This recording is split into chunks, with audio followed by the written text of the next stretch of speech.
Hello, this is Jerry again. Uh, I'm on my continuing on with my journey as an entrepreneur to that point. Um, I just wanted to talk a little bit more about my frustration with my own education and what I think you know could have happened to have been a lot better. Uh, our education system needs an overhaul, and probably we all know that. But the truth is, we don't know quite why because we keep doing the same thing over and over again. And one of the frustrations that I saw in this, a few years ago, I had a business with a friend of mine, and we had a business of management training. And we would go into a company and do a needs analysis, an assessment of what's going on in the company, and then train the managers to do a better job. And without exception, what we would encounter is uh, the people would say we need some more training on communication. We need help with communication. And I used to look at that and think, let's see, why? Let's see, if you went to school in a high school, you took an English class, you probably did some writing, you may have taken speech, you get to college, take English 101, 102, 103, business writing, speech, and yet we don't know how to communicate. And I thought, that's true, because you really don't learn how to communicate in those courses, and that's what the doggone things ought to be about. And I tried to figure out, how do we get there anyway?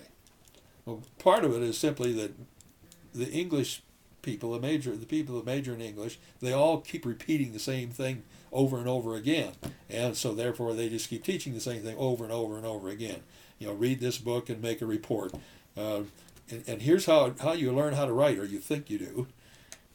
When you're a child, you go to elementary school, you learn to write a couple words, and then pretty soon the teacher will give you a little assignment to write a sentence. Whoopie-doo. And then it'll be write a paragraph. And then it'll write 2 paragraphs. And then write a page. And then 2 pages and 4 pages, etc. And on it goes. To the time you're a PhD, it's pages and pages and pages. And we think that that's good at communication. The truth is, it stinks. Well, this became real clear to me with my oldest daughter. She was a senior in high school, taking a physics class, and came one of those times they decided that every student ought to have do a little project of their own and write a report on it. And so we were discussing this thing, and we finally settled on the idea, let's build a solar panel and see how much heat we can get out of it, and see if we can store the heat in rocks and that kind of thing. And so I spent quite a bit of time building that. But one of the criteria that the teacher had given was that the report had to be 9 pages long. Well, we got out into the backyard, set the thing up, started generating heat, taking readings, seeing what was happening, and I was getting pretty interested in it. But my daughter was getting all concerned. He says, how am I going to write 9 pages on this? How am I going to write 9 pages? And I finally got, I said, come on, forget the dumb 9 pages. I'll teach you how to do that later. Let's learn something here, okay? So we proceeded to get this done, and when it got time to write, I said, okay, Linda, here's what you do. You say the same thing different ways. You tell them what you're going to say, you're going to tell them, and then you're going to tell them what you told them. And you just kind of keep repeating that kind of stuff and put in little different words, and you can write all kinds of pages on something. Well, she took that to heart, and she wrote 31 pages. Oh, what a good deal.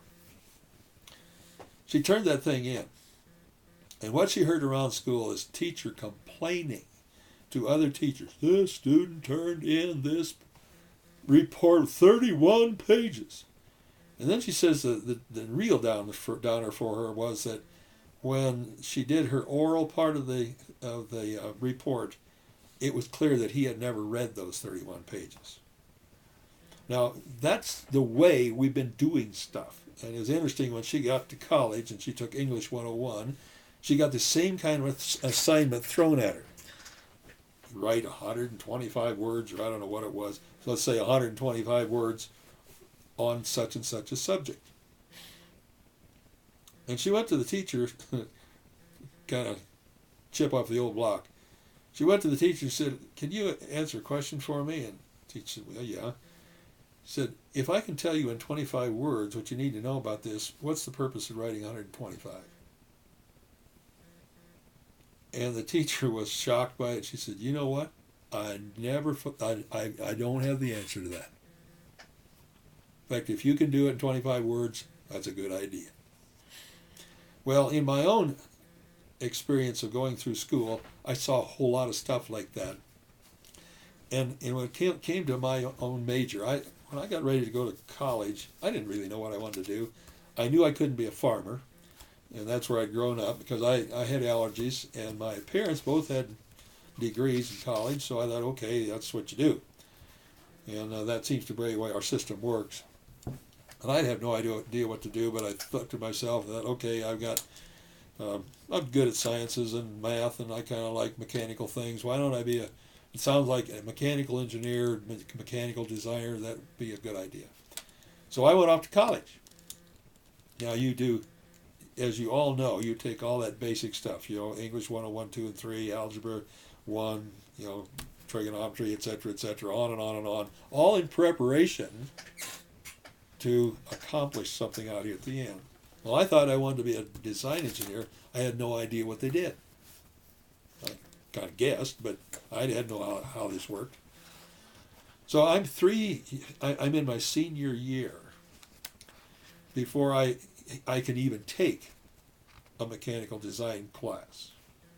So I take this class, and this guy gave us this project. It was a big turntable for a big punch press, and he gave us all the data that needed to design the thing, accelerations and all that kind of stuff.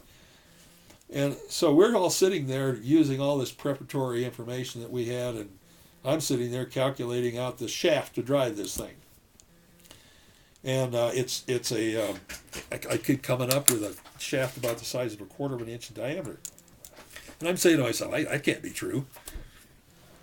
And so I struggle with it, and I keep going back over my math and my calculations and everything I'm supposed to already know, and I can't figure out where I must be making a mistake someplace. Well, after this, all the class was going through this, and then we kind of started comparing notes with each other that we're all having the same problem. And we're all coming up with the same kind of a thing, and we all think we're wrong. So we finally go to the prof and explain to him, there must be something wrong with what we're doing here. Can you help us sort this out? And he said, no. He said, that's probably right. But if you want to sell that thing, you probably better put about a 2-inch shaft in it.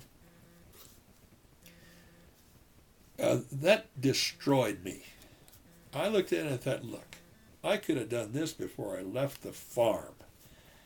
So what I'm frustrated with is the way the system works with you don't know what you want to do, or you think you do, and you can't find out until you just waste 3 or 4 years trying to figure it out. Now, I think there's ways to learn that a whole lot faster. And there's a lot of ways to get yourself where you need to go and be successful without doing that. Anyway, we'll talk about that later.